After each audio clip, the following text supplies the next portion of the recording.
Here I have a simple form that I've created on an Ontraport page. Now let's say I want to pre-fill this form with data I already have on file for existing contacts who visit this page.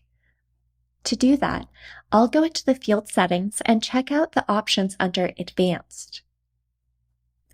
Since my form source is contacts, I can see two options: Set Manually, which allows me to type in a specific default value for this field, or Match Records Data, which allows me to pre-fill this field with any data we may have on file for the contact visiting this form.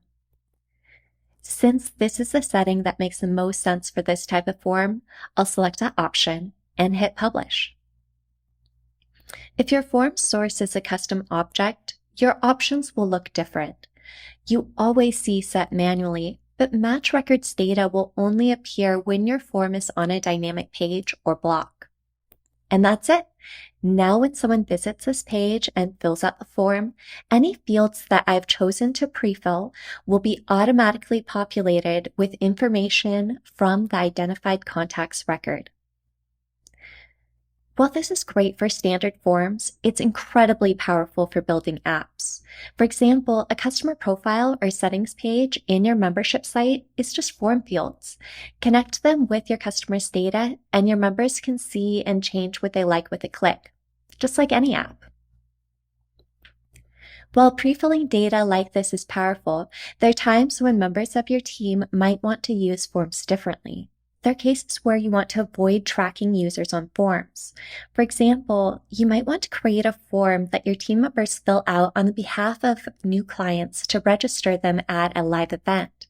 Because our tracking associates every form fill out with the same record, new form submissions will overwrite previously submitted data because Ontraport thinks that it's the same person. But there's a simple way to create internal forms for all sorts of uses. In the form settings under Advanced, you'll find Prevent Tracking on Form Submissions. This setting makes it possible for team members to update data on the behalf of their customers without cooking their own browsers. Here's an example of what a form like that could look like. That's a wrap for the walkthrough of pre-fill settings on Ontraport page forms in Ontraport. We hope that this feature makes it easier for you to keep your data clean and organized.